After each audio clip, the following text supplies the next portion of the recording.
ஓ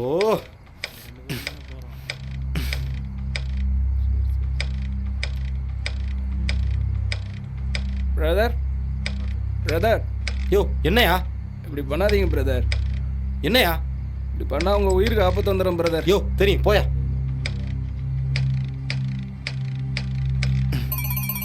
ஐயோ ஹலோ வரவை.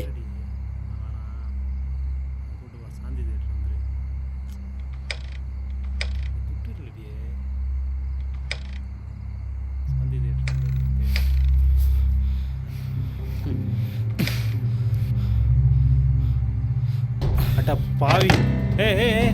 சொன்ன மாதிரியே செத்துட்டான்.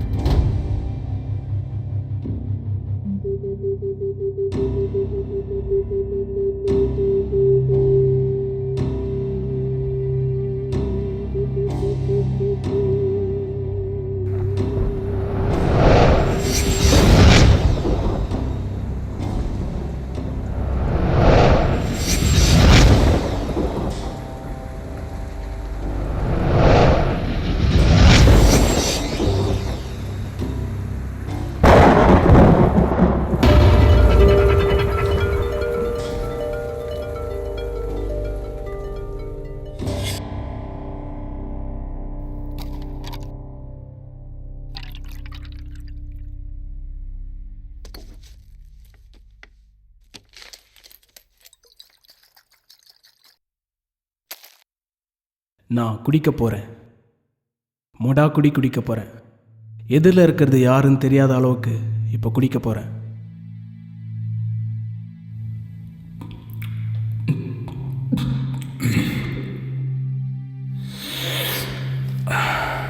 போதையிலேயே இருக்கிற எனக்கு குடி ஒரு கொண்டாட்டமாக இருந்ததே இல்லை. ஏன்னா போதை தெளிஞ்சா என்னால் கொல்லப்பட்ட ஆயிரக்கணக்கான அப்பாவிங்க என் முன்னாடி நின்று கேள்வி கேட்குறாங்க. அவங்க சாவு விளக்க முடியாத கேள்விக்குறி. நான் சொல்கிற மனுஷங்களோட சாவு எப்போ எப்படின்னு எனக்கு முன்னாடியே தெரியும். ஆனால் அவங்க எதுக்கு சாகுறாங்கன்னு மட்டும் எனக்கு தெரியாது. அவங்க சாவுக்கு நானும் காரணம் இல்லை. என்னை எல்லோரும் சூனியக்காரன், கொலைகாரன் அப்படின்னு சொல்கிறாங்க. என்னமோ நான் தான் கடவுள்னு தோணுது எனக்கு. ஆமாங்க, மற்றவங்க சாவறது முன்னாடியே எனக்கு தெரியுதுன்னா அதுக்கு என்ன அர்த்தம்?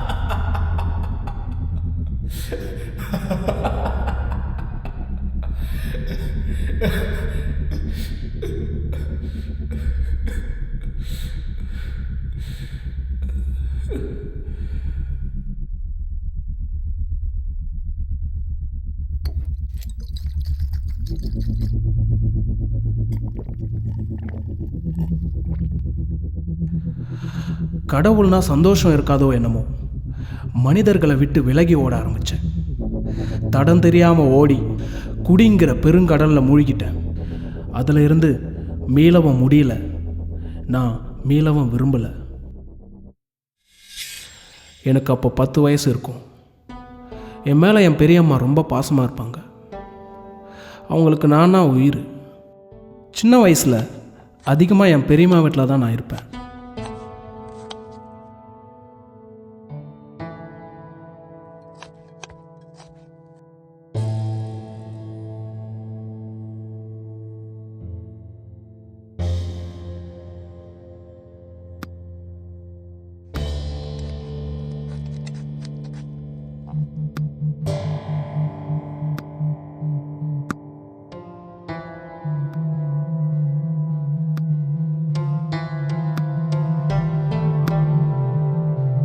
எதுவுமே தெரியாத அந்த வயசில் பயங்கரமாக தலைவலி வந்துச்சு.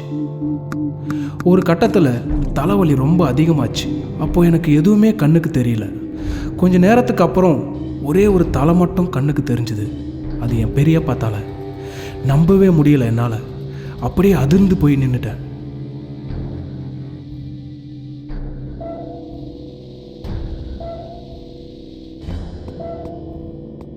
என்னாச்சுப்பா?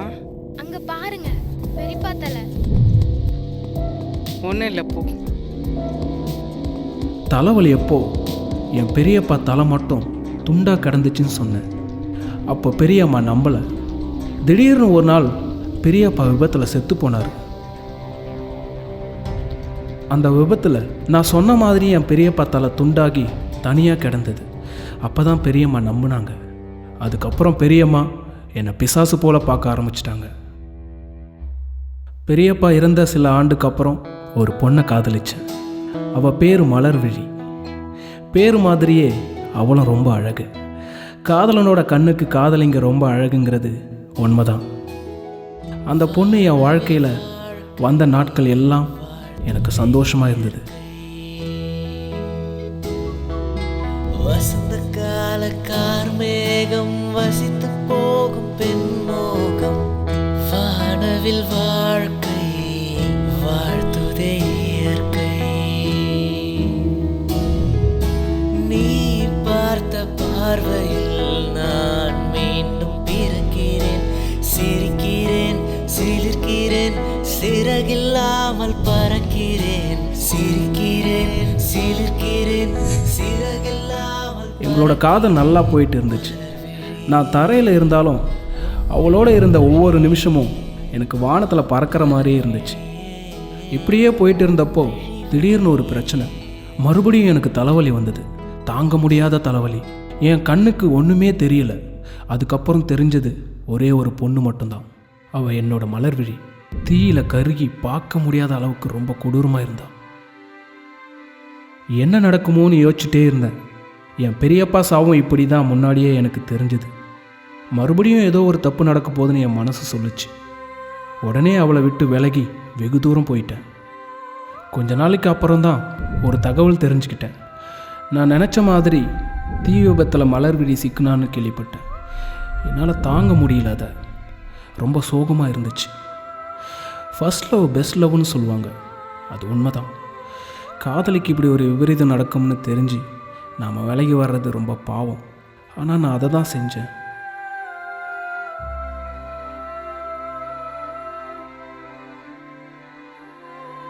இந்த சம்பவத்தினால தான் குடி எனக்கு அறிமுகமாச்சு.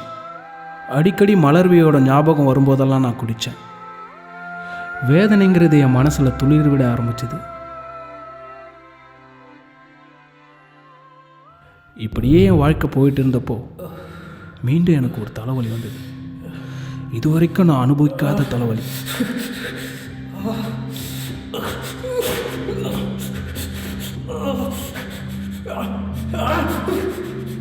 தாங்க முடியாத தலைவலிக்கு மத்தியில் ஆயிரக்கணக்கான பிணங்கள் செத்து தண்ணியில் மிதந்துச்சு. கடலில் இருந்து வந்த பேரலையில் சிக்கி எல்லாரும் செத்து போனாங்க.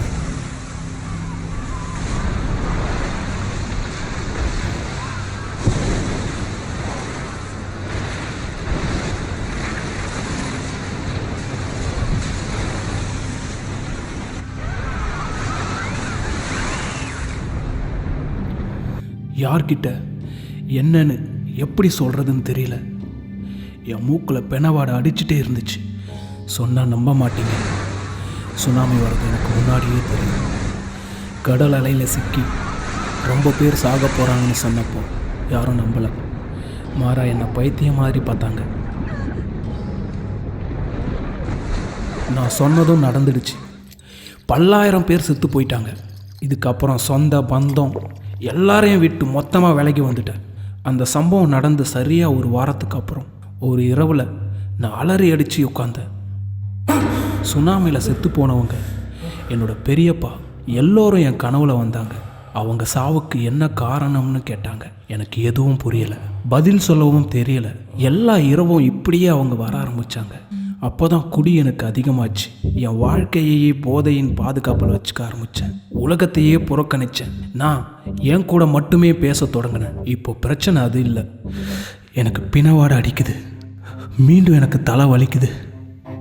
இந்த மரண அபாய எச்சரிக்கை எனக்கு அணு அணுவா சாகடிக்குது. யார் சாக போகிறான்னு தெரியாமல் மண்டை குழம்புது. பைத்தியமே பிடிக்குது. யாரு யாரு யாரு சாக போறா? அடுத்து ஆளு யாரு? பிணவாட என்னால தாங்க முடியல. முடியல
இங்கே தான் அந்த மரணத்தோட வாசம் இந்த வீட்டில் தான் அடிக்குது. யாரையும் சாக விடக்கூடாது, நாம் தான் காப்பாற்றணும்.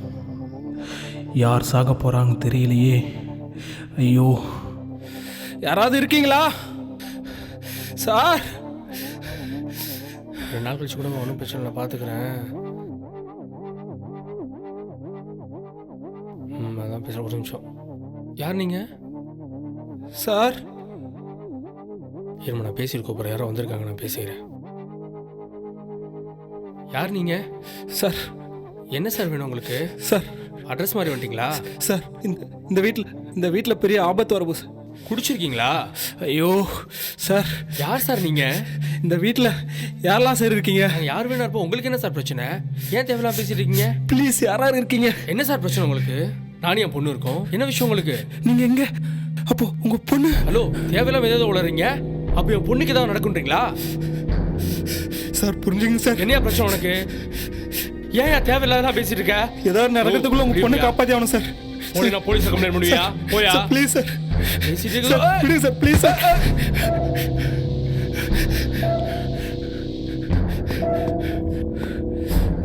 மேல அந்த பொண்ணு இருக்கு, வேற சாக போறா.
என்னாச்சுமா?